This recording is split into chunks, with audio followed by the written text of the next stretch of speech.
भाई किसी ने पूछा है कि अगर हर चीज़ डिवाइन एनर्जी का एक्सप्रेशन है, if everything is an expression of God, then wars, crime, conflict are also expressions of God. Why such unpleasant expressions? अगर हम ये कहें कि ये जो डिवाइन एनर्जी है उसकी अभिव्यक्ति है, जो कुछ भी है पूरा ब्रह्मांड, तो हम अपनी धरती पे देखें ये इतने युद्ध हैं और इतने क्राइम्स हैं, इतने ये कन्फ्लिक्ट्स हैं, तो क्या ये सब भी डिवाइन एक्सप्रेशन है? ये सब भी क्या परमात्मा की ही ऊर्जा की अभिव्यक्ति है? अगर ऐसा है तो ये तो बहुत गड़बड़ एक्सप्रेशन है। तो वही मैं अपना व्यू दे सकता हूँ इस पे। मैं इसको किस तरीके से देखता हूँ, तो ये कुछ ऐसा है मेरे ख्याल से। तो मान लीजिए कि आप हाई जंप सीख रहे हो और आप 3 फुट 3 फुट तो आप कूद लेते हो बहुत आसानी से। और तो मान लीजिए कि आपके 2 दोस्त हैं और उन्होंने रस्सी पकड़ी हुई है। कोई खंबे हैं दोनों तरफ जिन पे नापने के लिए वो पैमाना बना है, और वो रस्सी थोड़ा ढीली है और इसलिए वो टाइट करके पकड़ी हुई है उन्होंने। और 3 फीट पे पकड़ी थी अभी तक। 3 फीट आप आसानी से पार कर ले रहे हो। अब मान लीजिए कि कोई दूसरे ग्रह का आ गया, कोई एक्स्ट्रा टेरेस्ट्रियल आ गया और उसको कोई यहाँ का इंसान घुमा रहा है, कहीं ले जा रहा है, और उसकी नज़र पड़ती है ये जो प्रैक्टिस हो रही है हाई जंप की, और उसको बहुत ही ज़्यादा अटपटा लगता है।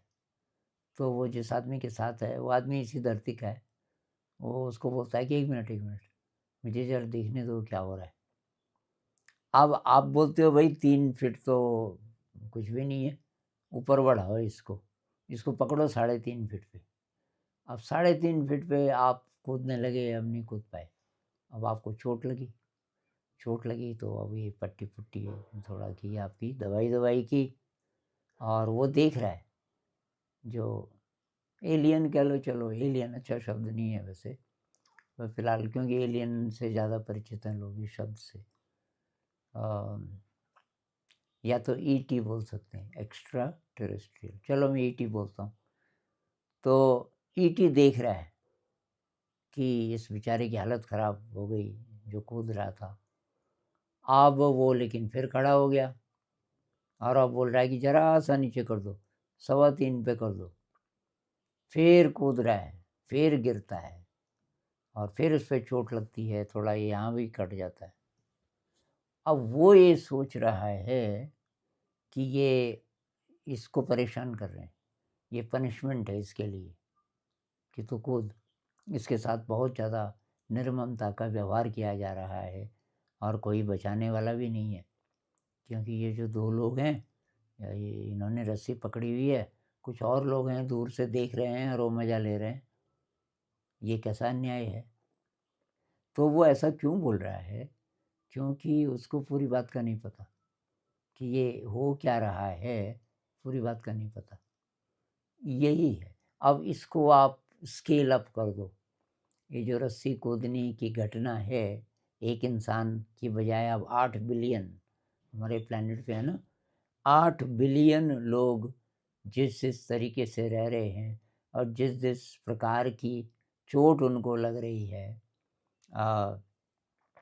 जिस प्रकार की ज़िंदगी जी रहे हैं, उसमें उस चोट में ये सब शामिल है। क्योंकि एक व्यक्ति के लिए यहाँ पे कट जाना और ये थोड़ा फ्रैक्चर हो जाना वगैरह जो हाई जंप में हो सकता है, अब बड़ी पैमाने पे देखो तो तब उसमें उसका रूप ऐसा हो जाएगा कि युद्ध हैं और ये क्रिमिनल्स हैं, क्राइम्स हैं वगैरह। तो ये वैसे ही अनप्लेजेंट है जैसे कि हाई जंप करते हुए ये इसका गिर जाना जो सीख रहा है। अब यहाँ तो उसको पता है ना, वही बोल रहा है कि पकड़ो रस्सी, उसको मालूम है, वो सीख रहा है। लेकिन अब हमको नहीं पता कि ह्यूमैनिटी एज़ अ होल अगर सीख रही है इवॉल्व होना, थोड़ा और हाई एनर्जी लेवल पे जीना, तो आसान नहीं है। उसको सीखना पड़ेगा और उस सीखने की प्रक्रिया में पहले कॉन्फ्लिक्ट होगा। जैसे ये आदमी गिर रहा है बार-बार, ऐसे पूरी ह्यूमैनिटी गिरेगी, कई-कई प्रकार से, कई-कई जगह से, जो कि अब रोज़ न्यूज़ में हम सुनते ही हैं, कुछ न कुछ हो ही रहा है। तो उसका कारण ये हमें पूरी तस्वीर का नहीं पता। हम केवल इतना ही देख रहे हैं कि ये युद्ध हो रहे हैं, ये इतने लोग मर गए और ये हो गया, वो हो गया। एक तो हमें ये नहीं पता मर के फिर क्या होता है? क्या मृत्यु अंतिम है? किसी भी तरीके से कोई मरा, उसका मर्डर हुआ, या वो नेचुरल डेथ मरा वगैरह-वगैरह, उसके बाद उसका क्या होता होगा? उसके बाद वो कहाँ जाता है कि नहीं जाता? अब ये हमें नहीं पता। ये दुनिया हमें जितनी दिखती है और ये ब्रह्मांड जितना-जितना ये टेलीस्कोप से और ये वैज्ञानिक लोगों की कैलकुलेशन से जितना हमें पता चलता है, इतना ही होगा क्या? क्योंकि इसी के अंदर भी ऐसी-ऐसी बातें कर रहे हैं, जो कि बहुत मिस्टीरियस हैं। ये कह रहे हैं डार्क एनर्जी है, डार्क मैटर है और 96% वही है। ये जो पदार्थ है एटम से बना हुआ, ये तो 4 ही प्रतिशत है। अब वो क्या है भई?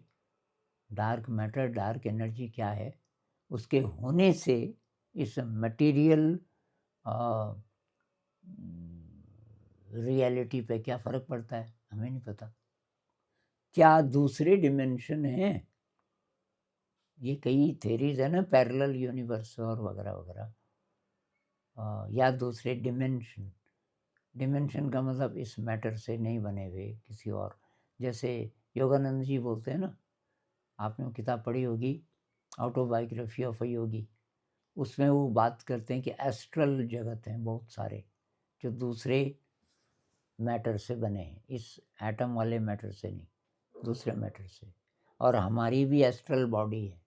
ये जो हमारा शरीर है, इसका संचालन कोई दूसरा शरीर करता है, ऊर्जा का शरीर, जो वैसे दिखता नहीं है, लेकिन मृत्यु के बाद वो रहता है और वो सुपर इंटेलिजेंट है। तो कुछ लोग ऐसे भी कहते हैं कि जो एस्ट्रल बॉडी है हमारी, वो एस्ट्रल मीडियम में ट्रैवल कर सकती है और जो टेलीपैथी है, आउट ऑफ बॉडी एक्सपीरियंसेस वगैरह-वगैरह-वगैरह, बहुत सारी चीज़ें वो वहाँ होती है।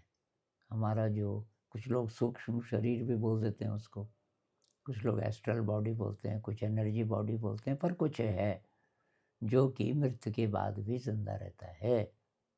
अगर ऐसा है, तो तब डेफ़िनिशन हर चीज़ की बदल जाएगी। यहाँ इंसान मरा, कैसे भी मरा, लेकिन वो मरा नहीं, वो है कहीं और। अगर ये सत्य है, तो तब सारे समीकरण बदल जाएँगे। तो चलो, अब मान लीजिए कि हम नहीं मानते भई और कोई रियलिटी है, तो इवोल्यूशन को तो आप मानते होंगे ना? भई हम कहते हैं कि हम बंदर से बने, चिंपैंजी से। अगर ये सही है, तो इसका मतलब हमें लाखों-लाखों साल लगे इवॉल्व होते अब यहाँ पहुँचे मनुष्य, और इवॉल्व हो ही रहे हैं। तो इवोल्यूशन के दौर में ये सब डिफ़िकल्टीज़ आएँगी, ये कॉन्फ्लिक्ट वगैरह-वगैरह, क्योंकि सब तो बराबर एनर्जी लेवल पे नहीं है ना। इंसान की जो बुद्धि है, वो अचानक तो विकसित होगी नहीं, धीरे-धीरे होगी। और कई चीज़ों में तो हम बहुत आगे बढ़ गए। जो मटीरियल साइंस है, ये जो अभी मैं बोल रहा हूँ और ये अब आप तक पहुँचने वाला है, जैसे ही मैं अपलोड करूँगा, चमत्कार है। इतना-इतना साइंस ने पता कर लिया। तो ये एक पक्ष ब्रेन का, कह लो इंसान की जिज्ञासा का, बहुत एडवांस्ड हो गया। लेकिन जो दूसरे पक्ष हैं, जिसमें रिलेशनशिप आता है, जिसमें फीलिंग्स आती हैं, दया, करुणा वगैरह, वो वाला विकसित नहीं हुआ अभी। तो होगा, धीरे-धीरे होगा।